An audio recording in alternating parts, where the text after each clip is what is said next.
Hello, Kathy here. Before today's show begins, I'd love to share some news.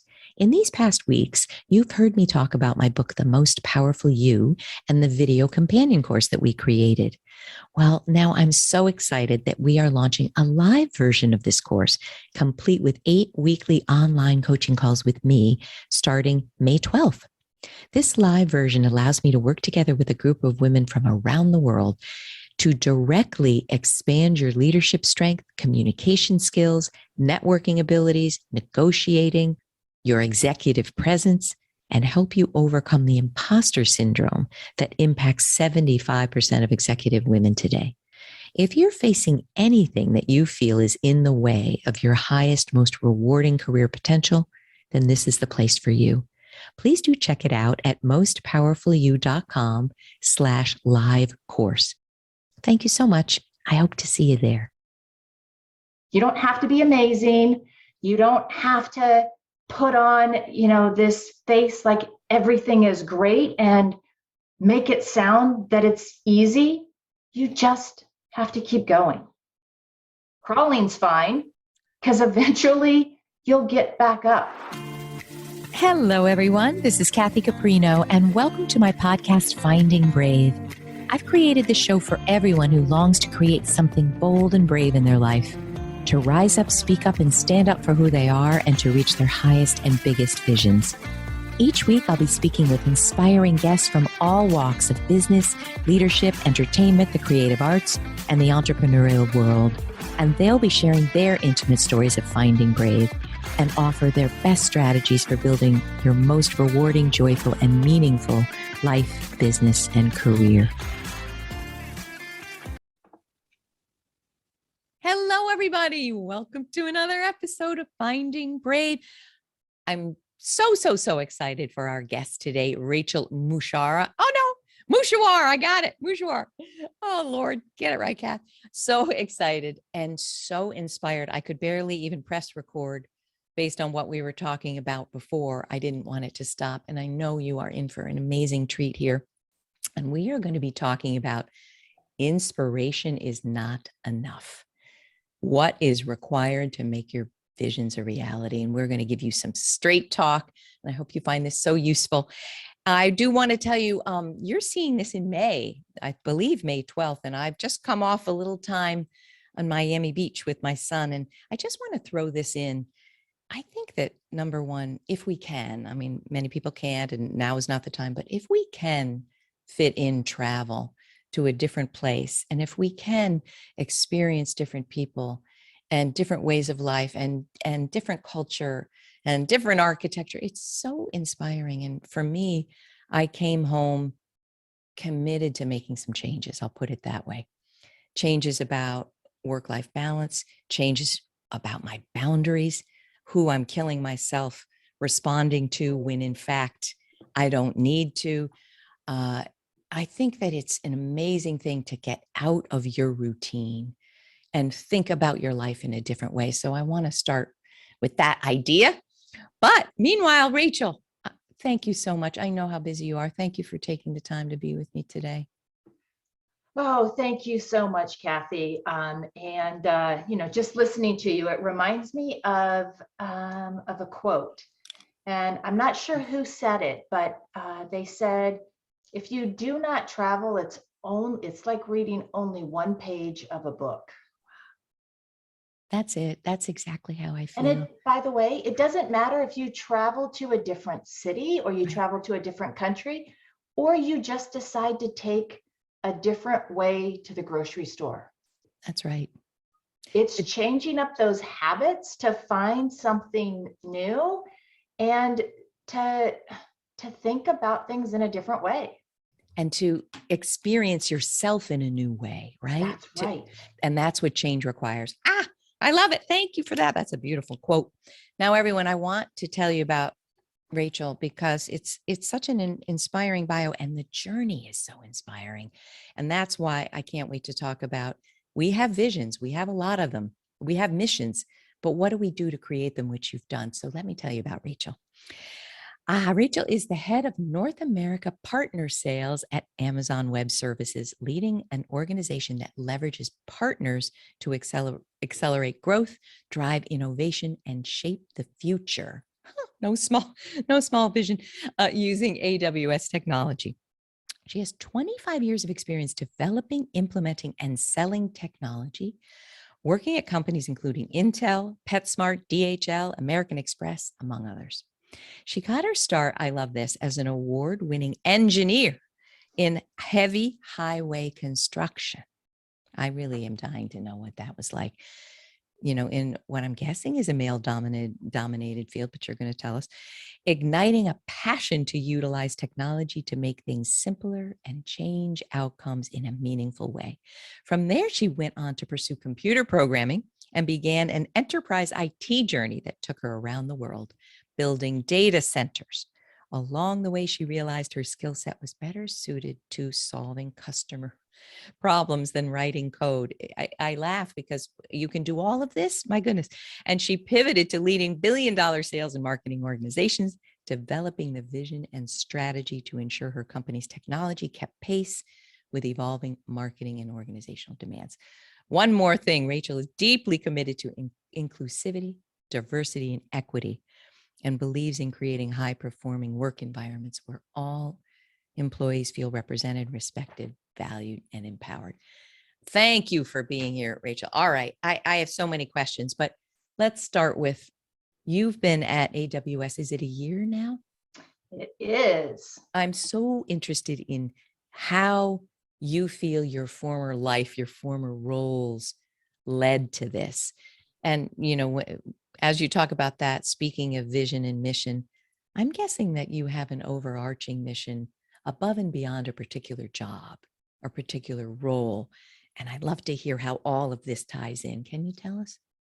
Oh, so many questions in there, Kathy. I don't even know where to start. But maybe we start with just this simple idea that, we talked about inspiration not being enough. And what does that really mean? So when you think about what you want to do next, or what you want to do in 3 years, or frankly, you even look at the list that's in front of you of what you need to do this weekend, you can't just think about it. You actually have to have some determination and some direction, and then actually application to make it possible. Those things are absolutely key for who I am as a person, and how I kind of got to Amazon. And I want to share with you a little bit about why AWS, which is Amazon Web Services. In 2020, right, we were in the midst of a global pandemic. And I took a step back, Kathy, and I really started thinking about, how can I make a bigger impact? How can I do better? How can I be better? And how can I create better? And in what type of company wants that? And it's Amazon, right? Amazon isn't just a company. It's a promise of what the future will be. It pushes the boundaries of smart and connected for every person on earth. But it also takes its responsibility for creating a sustainable future.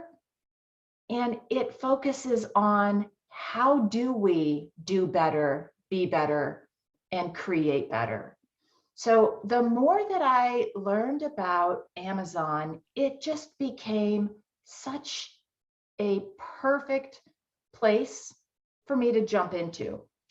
And I share with my team, when we think about the terrible pandemic, what I share with them is this: every year is a mirror for what came before and a window for what's next. Ooh. And while every year isn't going to be 2020, the lessons that we all learned while we were closed up in our homes should make us better every year going forward. Wow. And that's part of why I joined Amazon was, how do I become a better person? How do I become a better global citizen? And how do I join a company that has got that broad reach and impact? And that's why I'm here, because that's what Amazon is.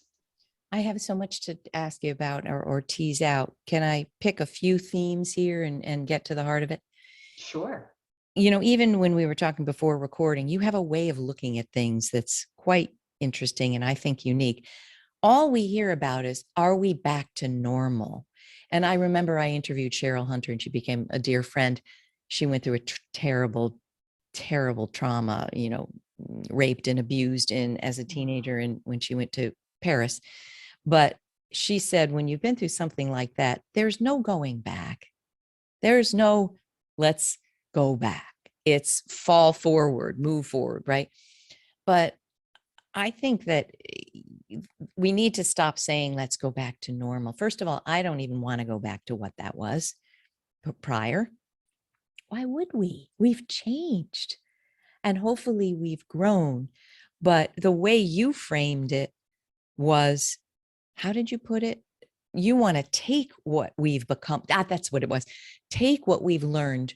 Many of us trapped in our homes and, you know, not able to connect with all the things we know.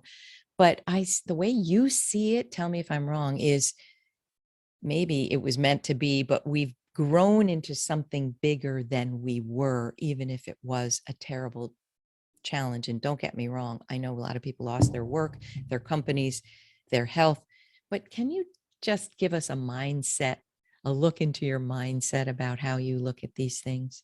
Sure. So for nearly 2 years, it's been this time of crisis and accelerated change. I mean, look where we're at in the world today, even on top of COVID, with the war in Ukraine and so many things going on over the past 2 years. We've faced unexpected and unimaginable choices, Kathy, all the while with technology behind the scenes, ramping up businesses and changing how people interact with technology. So for me, when I think about whether it's the impact of the pandemic and the additional work that got placed on women, or the fact that there were so many children that didn't have access to technology when they were homeschooling, and what that impact looks like 2 years later in schools. Right. All of these are reminders that the world could be different. And it's an invitation for all of us to change it. There is no going back to normal. What was normal before, we should never want to go back to. We should never want to go back to a normal where you didn't have children and dogs and cats and parents and caring for elders as part of your everyday presence with your companies. We shouldn't want to go back to the normal where diversity and inclusion and equity weren't part of every conversation. And we certainly shouldn't want to go back to the boundaryless lives that we lived. So for me, this is about that mirror. And what I said was, for me, every year is a mirror for what came before and a window for what's coming next. The lessons from 2020 should make us better every year going forward. And I think just based on what you said, 2020 forced all of us to reflect on what was next and what did we want to bring with us into the future and what did we want to leave behind. I really hope that as we go into this new digital world, it galvanizes us back into the physical world, just like you talked about from a travel perspective. But as we get back into that physical world, it's time for us to learn from the past 2 years and put human back in humanity. And I love music. And I think this is a perfect quote. As Bono puts it, you too, we are the people we've been waiting for. Oh, man. I hope we are. I hope we live up to it. I have a little bit of a doom and gloom feeling right now, but I love it. I so love it. There was something I wanted to ask you within that. We're going to talk about your biggest challenges and obstacles that you've overcome. And I would love a lens too of being a woman in that. And everybody I'll link to it below, but you have a YouTube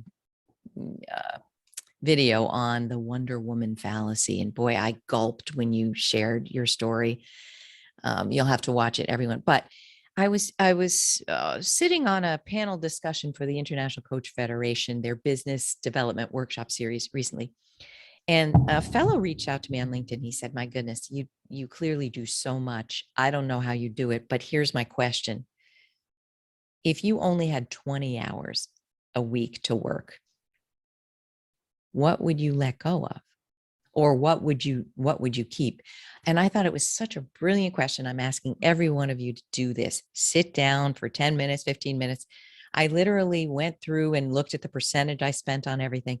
And it was very hard for me, although I think I should do it, what the fellow said.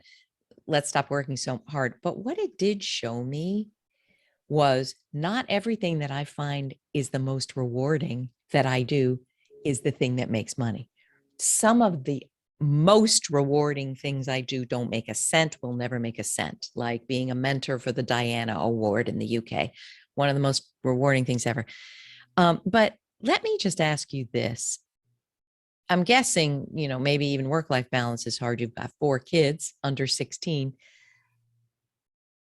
How do you prioritize? How do you say, and you're at a high level now, in the beginning, it's harder. We don't have the clout. We don't have the power. We don't have the authority. But how do you prioritize what you're going to focus on? And I don't mean literally your role, but who you are being. Who are you becoming? How do you choose?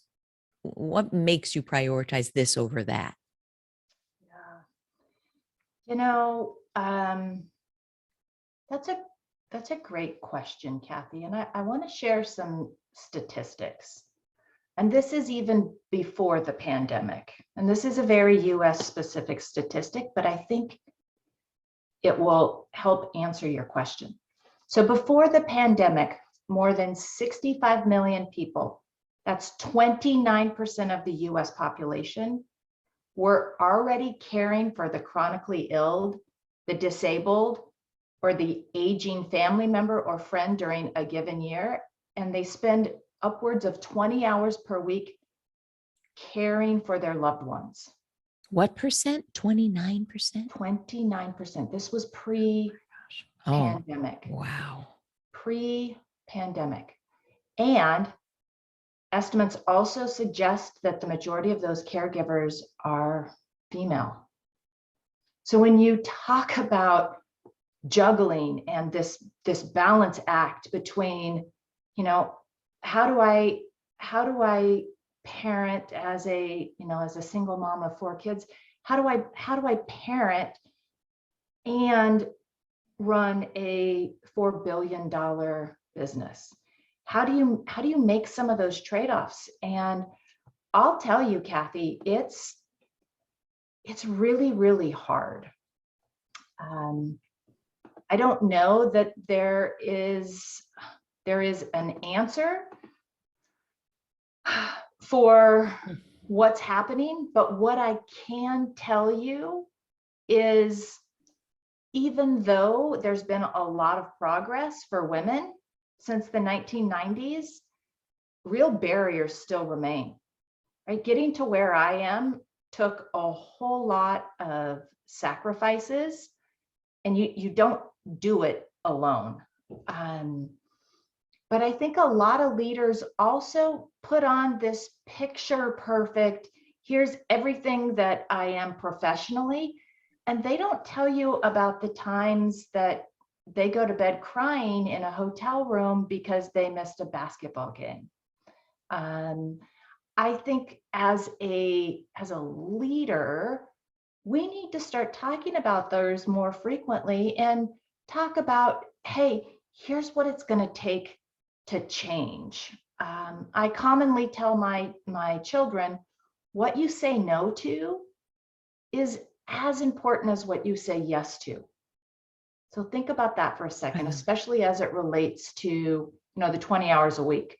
Well, geez, I just told you that 20 hours a week, most people are 29% of people are caring for their parents, their friends, their kids.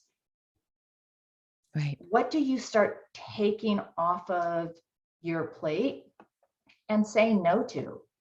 The things that I end up saying no to and I have to prioritize are, do you choose time with your family or do you choose time with your friends?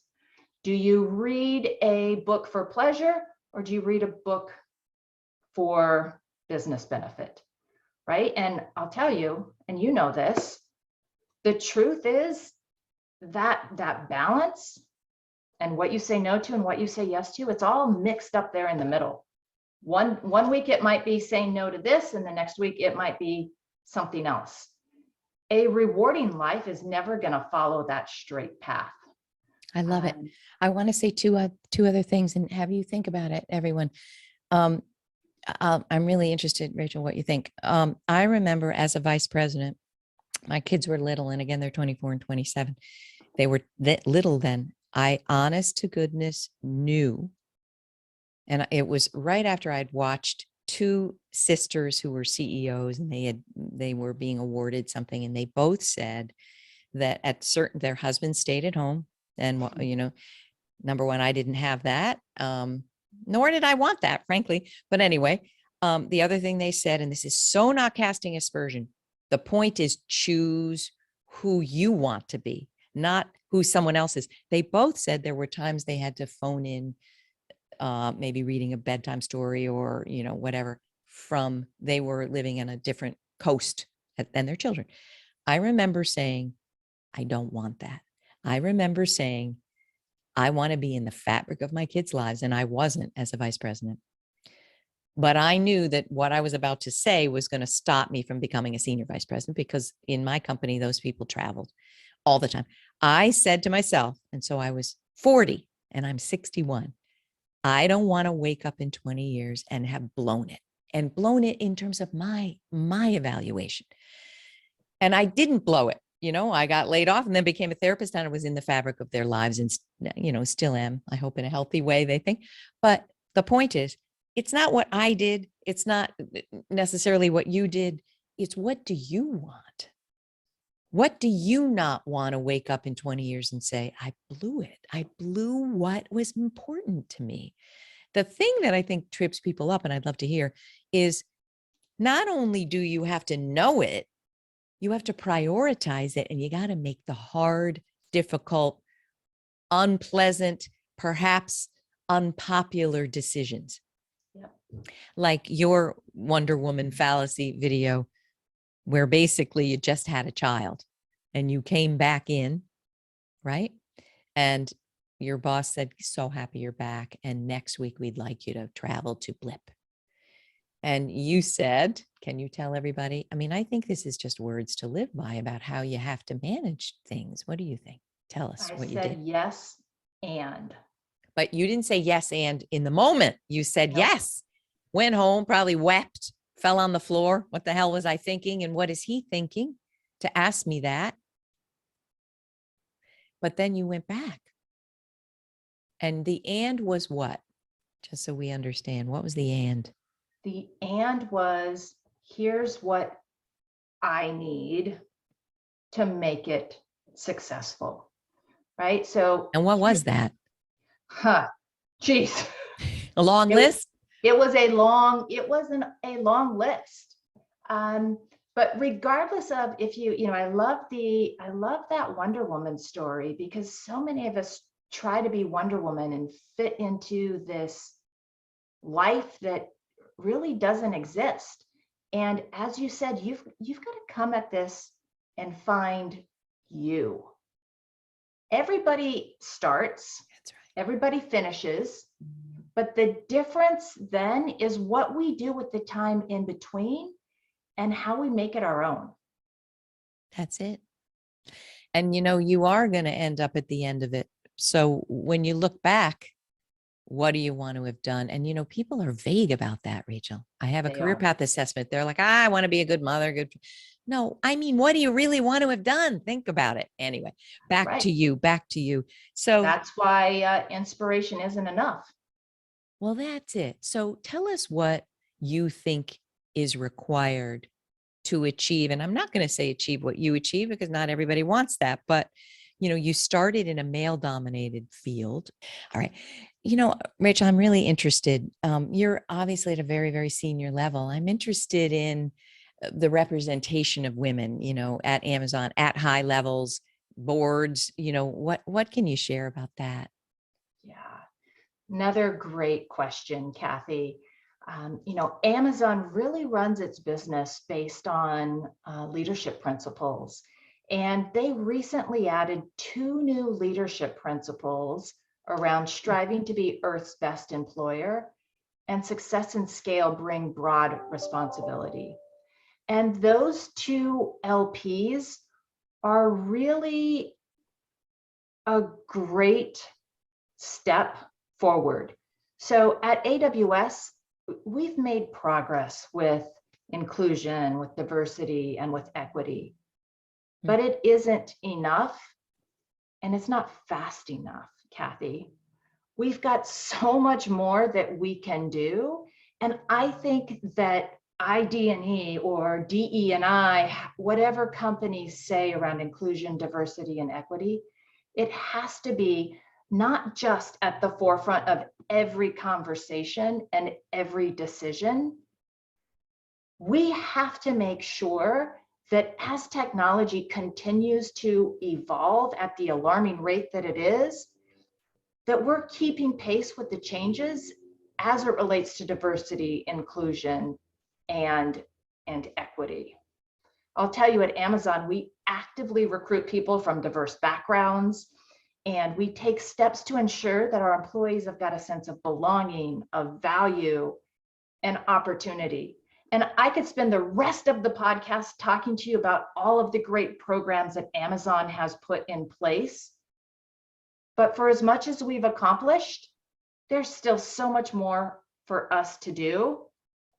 It's going to take everyone to create the future we all need.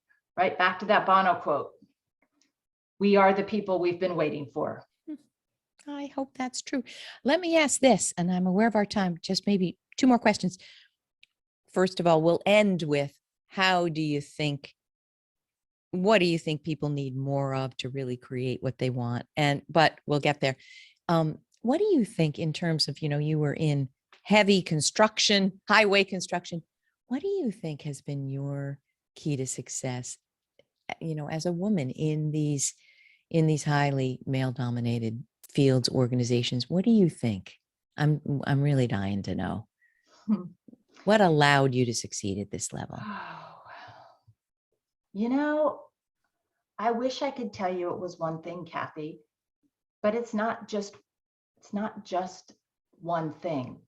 I think it is, we all go through these different phases in life where you're singled, where you're building your career, then you get married, then you have children, and it's these ebbs and flows. And through those ebbs and flows, what drives people and that, that determination and that direction changes. Right. But I think a lot of people aren't agile and aren't super flexible to recognize that, right? We talked about kids, right? And what I say is, when I think about my job, I'm just one person. But to my kids upstairs, I'm everything. And I think every single one of us second guesses ourselves. And all of us want to quit sometimes. But life is kind of like that, right? It's tragic, it's triumphant, it's messy, it's magical, it's sacred, it's spectacular.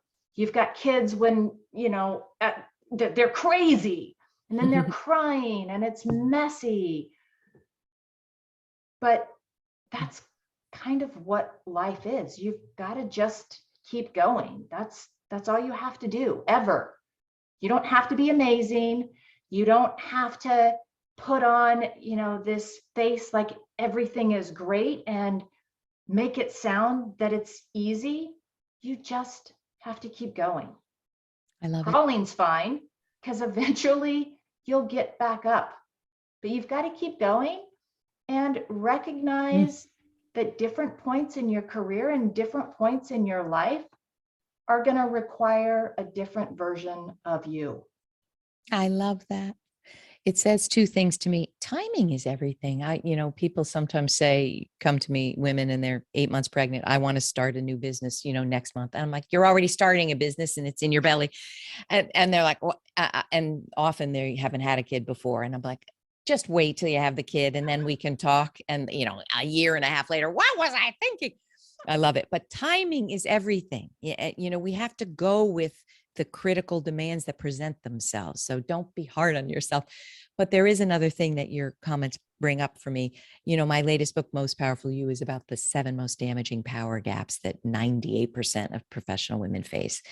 And men too, 90% of men. But number 6 is losing sight of your thrilling dream for your life.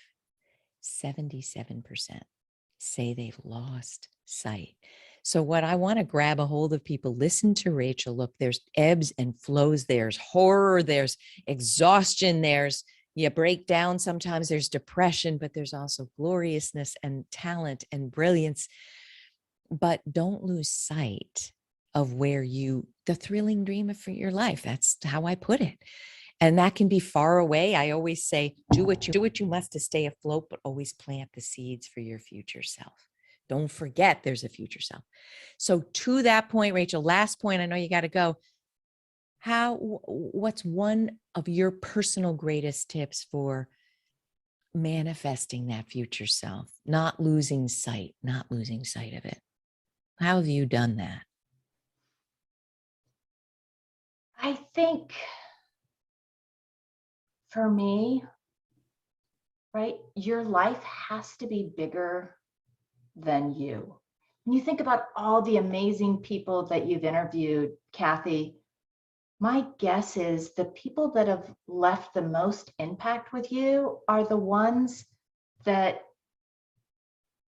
make you feel something. It's not just about the words or the conversations. It's about how do you make people feel, right?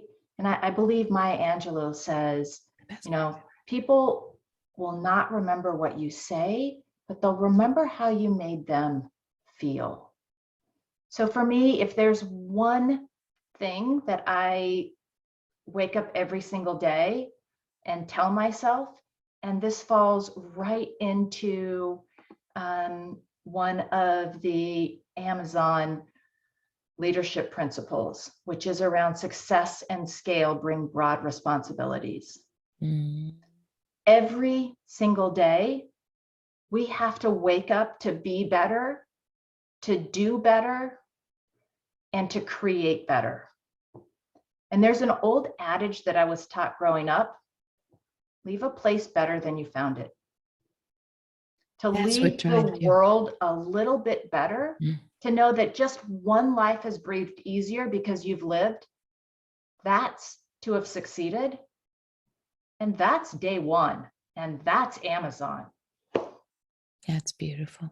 I'm so glad you feel that about the place you work. So many do not, but it's a beacon of light to feel that you're at a place where you can be, that encourages you to be better, which encourages risk, encourages failure. You can't be better if you're not failing miserably at something to learn. So I feel a lot.